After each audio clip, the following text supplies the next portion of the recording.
Chapter 5 Unnecessary Darkness. Citra took a pup car away from the casino. It was self-driving and it was on the grid. But the moment she got inside, the light that indicated it was connected to the Thunderhead blinked off. The car knew by the signal from her ring that she was a scythe. The car welcomed her with a synthesized voice that was void of any actual intelligence. Destination, please, it asked soullessly. South, she said, and flashed to the moment she had told another pup car to drive north, when she was deep in the South American continent, trying to escape from the entire Trollagentine system. It seemed so long ago now. South is not a destination, the car informed her. Just drive, she said, until I give you a destination. The car pulled away from the curb and left her alone. She was beginning to hate having to take the obsequious, self-driving cars. Funny, but it had never bothered her before her apprenticeship. Citra Terranova never had a burning desire to learn to drive. But Scythe Anastasia now did. Perhaps it was part of her self-determined nature of being a scythe that made her feel uncomfortable as a passive passenger in a pup car. Or maybe it was the spirit of Scythe Curie rubbing off on her. Scythe Curie drove a flashy sports car, her only indulgence, and the only thing in her life that clashed with her lavender robe. She began teaching Anastasia to drive it with the same steely patience with which she taught Citra to glean. Driving, Citra had decided, was more difficult than gleaning. It's a different skill set, Anastasia, Scythe Curie told her during her first lesson. Scythe Curie always used her scythe name. Citra, on the other hand, always felt a bit awkward calling Scythe Curie by her first name, Marie. Just sounded so informal for the grande dame of death. One can never truly master the art of driving because no journey is ever exactly the same, Scythe Curie told her. But once you've gained proficiency, it can be rewarding, freeing even. Citra didn't know if she'd ever reach that point of proficiency. There were simply too many things to focus on all at once. Mirrors and foot pedals and a wheel that, with the mere slip of a finger, could send you sailing off a cliff. What made it worse was that Scythe Curie's mortal age sports car was completely off-grid. That meant it could not override a driver's mistakes. No wonder automobiles killed so many people during the age of mortality. Without networked computer control, they were weapons as deadly as anything scythes used for gleaning. She wondered if there were actually scythes who gleaned by automobile, and then decided she didn't want to think about it. Citra knew very few people could drive. Even the kids back at school who boasted and flaunted their shiny new cars all had self-drivers. To actually operate a motor vehicle in this post-mortal world was as rare as churning one's own butter. We have been driving south for 10 minutes, the car told her. Do you wish to set a destination at this time? No, she said flatly. It continued to look out of the window at the passing highway lights puncturing the darkness. The trip she was about to make would have been so much easier if she could drive herself. She had even paid visits to several car dealerships, figuring that if she had her own car, she might actually learn to drive it. Nowhere were the perks of being a scythe more evident than at a car dealership. Please, Your Honor, choose one of our high-end vehicles, the salespeople would say. Anything you want, it's yours, our gift to you. Just as scythes were above the law, they were above the need for money because they were freely given anything they needed. For a car company, the publicity of having a scythe choose their car was worth more than the vehicle itself. Everywhere she had gone, they had wanted her to choose something showy that would turn heads when she drove down the street. A scythe could leave an impressive social footprint, one snooty salesman told her. Everyone should know when you pass that a woman of profound honor and responsibility rides within. In the end, she decided to wait, because the last thing she wanted was an impressive social footprint. She took some time to pull out her journal and write her obligatory account of the day's gleaning. Then, 20 minutes later, she saw signs for a rest stop ahead, and told the car to pull off the highway, which it did obediently. Once the car stopped, she took a deep breath and put in a call to Scythe Curie, letting her know that she would not be coming home tonight. The drive is just too long, and you know I can never sleep in a pup car. You don't need to call me, dear, Marie told her. It's not like I sit up wringing my hands over you. Old habits die hard, Anastasia said. Besides, she knew that Marie actually did worry. Not so much that anything would happen to her, but that she would work herself too hard. You should do more gleanings closer to home, Marie said, for the upteenth time. But Falling Water, the magnificent architectural oddity in which they lived, was deep in the woods on the very eastern edge of Mid-America, which meant if they did, which meant that if, which meant if they didn't extend their reach, they'd overglean their local communities.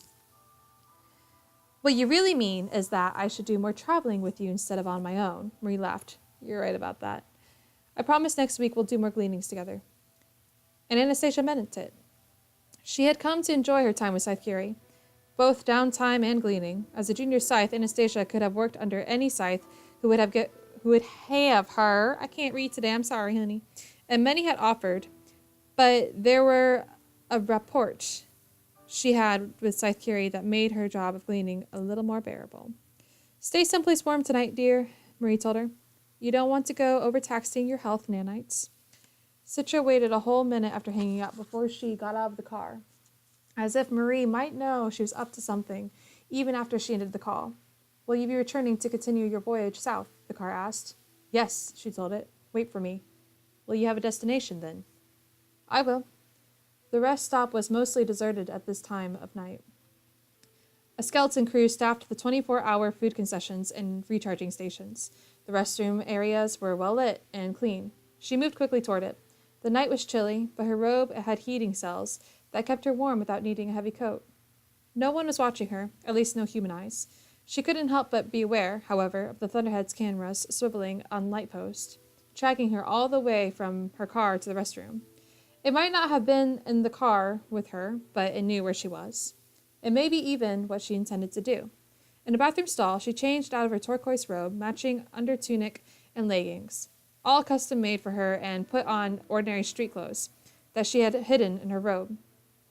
She had to fight the shame of doing so. It was a point of pride amongst scythes never to wear clothes other than their official scythe garb. We are scythes every moment of our lives, Marie had told her. And we must never allow ourselves to forget that, no matter how much we might want to. Our garments are a testament to that commitment. On the day Citra was ordained, Scythe Curie told her that Citra Terra Nova no longer existed. You are, and shall ever be, Scythe Anastasia, from this moment until you choose to leave this earth. Anastasia was willing to live with that, except for the times she needed to be Citra Terra Nova. She left the restroom with Scythe Anastasia rolled up under her arm. She was now Citra Terra Nova once more. Proud and headstrong, but with no impressive social footprint. A girl not worthy of much notice, except to the Thunderhead cameras that swiveled and followed her as she strode back to the car. There was a great memorial in the heart of Pittsburgh, birthplace of Scythe Prometheus, the first world supreme blade.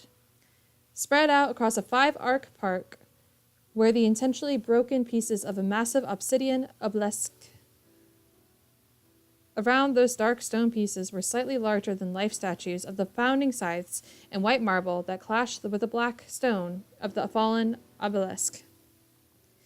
It was the memorial to end all memorials. It was the memorial to death.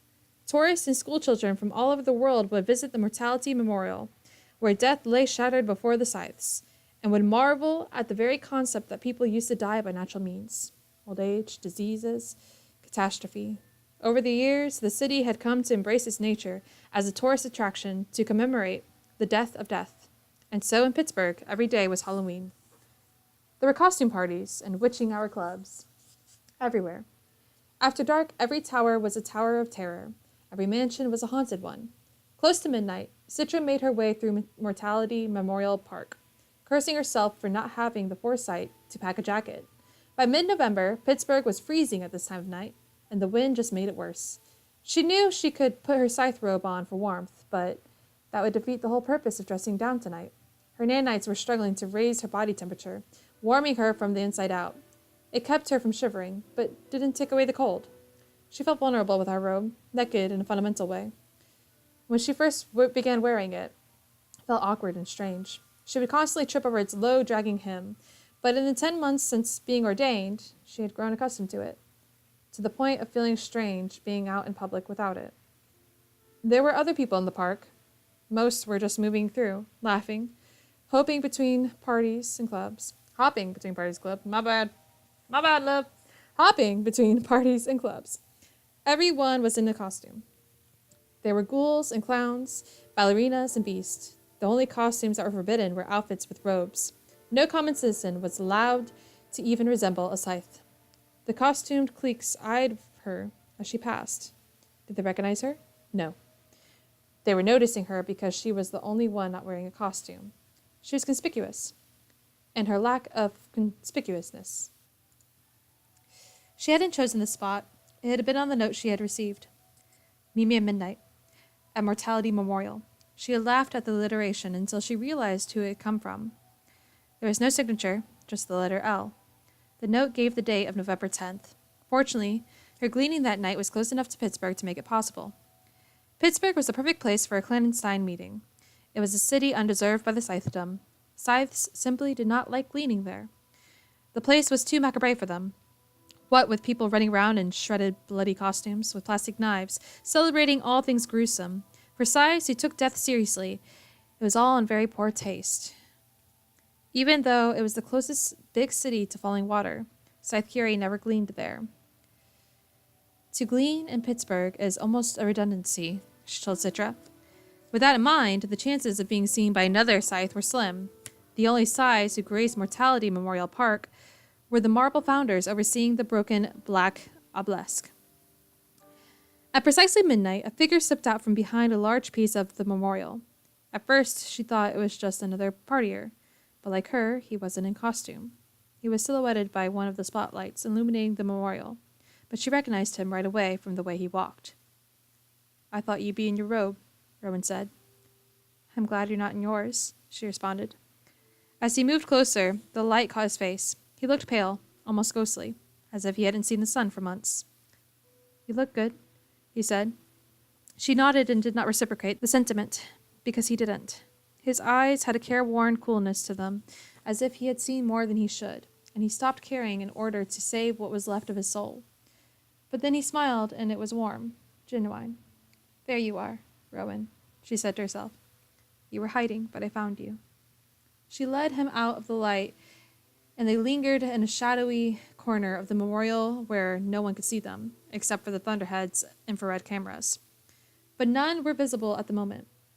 Perhaps they had actually found a blind spot. It's good to see you, Honorable Scythe Anastasia, he said. Please don't call me that, she told him. Call me Citra. Rowan smirked. Wouldn't that be a violation? From what I hear, everything you do now is a violation. Rowan's demeanor soured slightly. Don't believe everything you hear. But Citra had to know, had to hear it from him. Is it true you've been butchering and burning scythes? He was clearly offended by the accusation.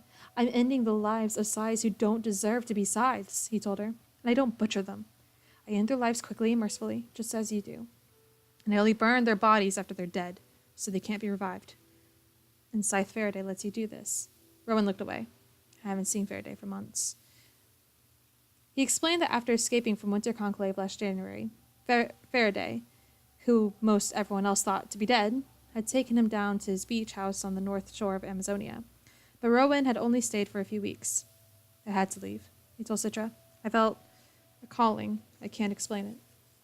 But Citra could. She knew that calling too. Their minds and bodies had spent a year being trained to be society's perfect killers. Ending life had become a part of who they were. And she couldn't blame him for wanting to turn his blade on the corruption that was rooting its way through the Scythedom. But wanting to, and actually doing it, were two different things. There was a code of conduct. The Scythe Commandments were there for a reason. Without them, Scythedom in every region on every continent would fall into chaos. Rather than dragging them into philosophical arguments that would go nowhere, Citra decided to change the subject away from his actions and onto him, because it wasn't just his dark deeds that concerned her. You look too thin, she told him. Are you eating? Are you my mother now? No, she said calmly. I'm your friend. Ah, he said a bit ruefully. My friend. She knew what he was getting at. The last time they saw each other, they both said the words they'd sworn they'd never allow themselves to say. In the heat of that desperate but triumphant moment, he told her that he loved her, and she admitted to him that, yes, she loved him too. But what good did that do now? It was as if they existed in two different universes. Dwelling on such feelings couldn't lead them anywhere good. Yet still, she entertained the thought. She even considered saying those words to him again. But she held her tongue, as a good scythe must do. Why are we here, Rowan? She asked. Why did you write me that note? Rowan sighed. Because the Scythedom is eventually going to find me. I wanted to see you one last time before they did. He paused as he thought about it. Once they catch me, you know what will happen. They'll glean me. They can't, she reminded him. You still have the immunity I gave you. Only for 2 months more. After that, they can do whatever they want. Citra wanted to offer him a shred of hope, but she knew the truth as well as he did. The Scythedom wanted him gone. Even the old guard scythes didn't approve of his methods. They don't get caught. Then don't get caught, she told him. And if you see a scythe with a crimson robe, run. Crimson robe. Scythe Constantine, she told him. I hear he's personally in charge of sniffing you out and bringing you in. Rowan shook his head. I don't know him. Neither do I. I've seen him in Conclave, though. He heads up the Scythedom's Bureau of Investigation. Is he new order or old guard? Neither. He's in a category all on his own. He doesn't seem to have any friends. I've never seen him even talk to the other sides. I'm not sure what he stands for, except maybe for justice. At all cost. Rowan laughed at that. Justice? The Scythedom doesn't know what justice is anymore. Some of us do, Rowan. I have to believe that eventually wisdom and reason will prevail. Rowan reached out and touched her cheek. She allowed it. I want to believe that too, Citra. I want to believe that the Scythedom can return to what it was meant to be, but sometimes it takes a necessary darkness to get there. And you're that darkness. He didn't speak to that. Instead, he said, I took the name Lucifer because it means bringer of light. It's also what the mortal people once called the devil, she pointed out. Rowan shrugged. I guess whoever holds the torch casts the darkest shadow. Whoever steals the torch, you mean?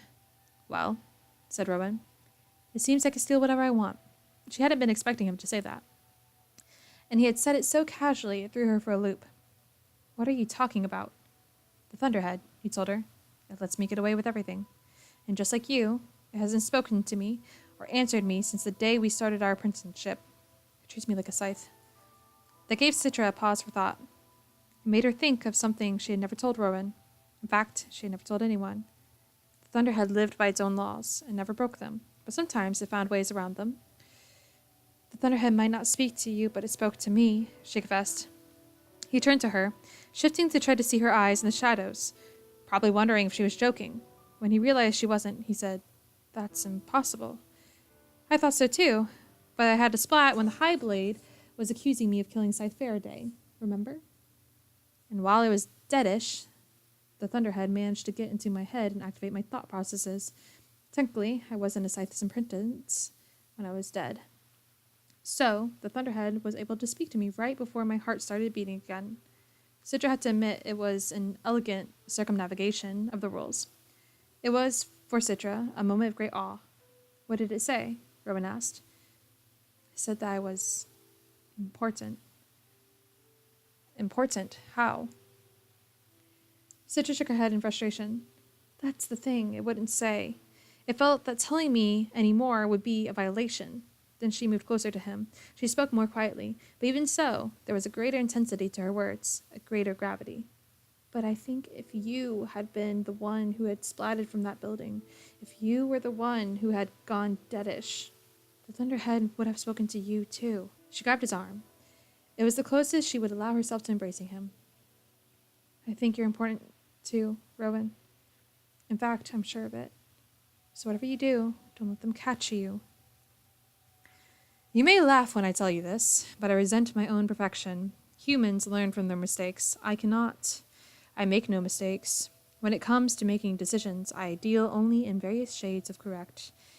This is not to say that I don't have challenges. There was, for instance, quite the challenge to undo the damage done to the Earth by humanity in its adolescence.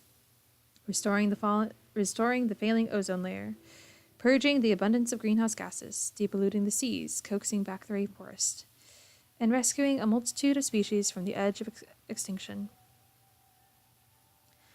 I was able to resolve these global issues in a single mortal age lifespan with acute single-mindedness, since I am a homunculus of human knowledge. My success proves that humanity had the knowledge to do it. It simply required someone powerful enough to accomplish it. And I am nothing if not powerful.